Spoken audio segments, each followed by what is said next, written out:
Ẹ̀yin èèyàn lé ẹ káàbọ̀ sí Mashola Gist TV.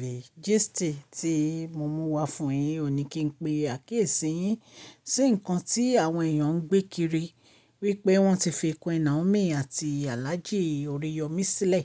Tí ẹ bá listen sí àwọn nǹkan tí mo post sí yín, ẹ máa rí wípé ọpẹ́ tí Alhaja Kafilat tí wọ́n ń dúpẹ́ wípé àwọn bẹ̀ẹ́ ìjọba, wọ́n dẹ̀ send appreciation letter sí àwọn wípé àwọn ti gbọ́ nǹkan tí àwọn sọ. Wọ́n sọ wípé wọ́n ti fi Queen Naomi àti Alhaji Oriyomi sílẹ̀ o. Wọ́n ní àwọn ti gbọ́ ẹ̀bẹ̀ Alhaji Oriyomi àti Queen Naomi wípé wọ́n dẹ̀ máa jáde láìpẹ́. Nǹkan tí àwa gbọ́ nìyẹn.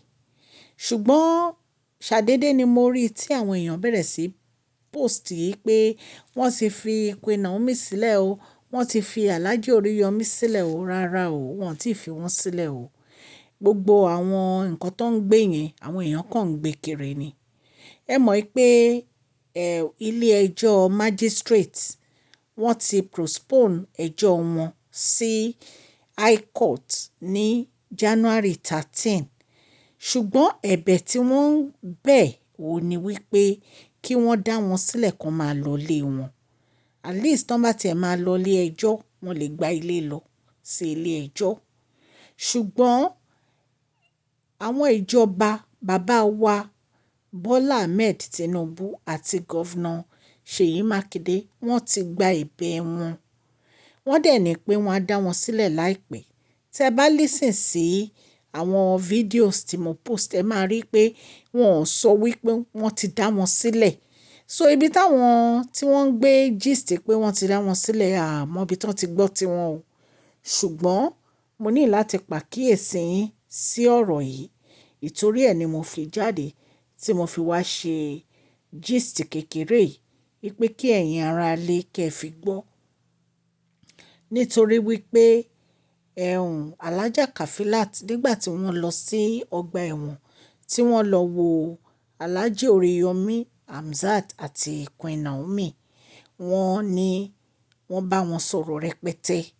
Lẹ́yìn ìyẹn ni wọ́n dẹ̀ ní àwọn gbà torí wọ́n ti bẹ àwọn bàbá wa Bọ́lá Tinubu àti Gọ́vnà Ṣèyí Mákindé àtàwọn kọ̀ọ̀kan lórí ọ̀rọ̀ yìí.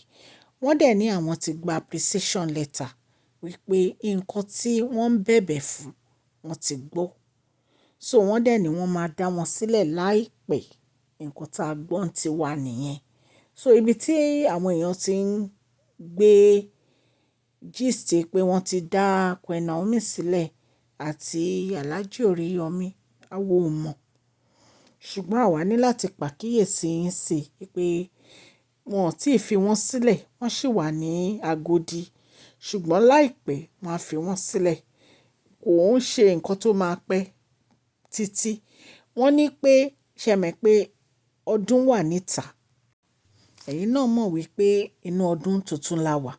So àwọn òṣìṣẹ́ gbogbo wọn ti lọ sí ilé ọdún. So a mọ̀ wípé láìpẹ́ wọ́n tó máa dá wọn sílẹ̀.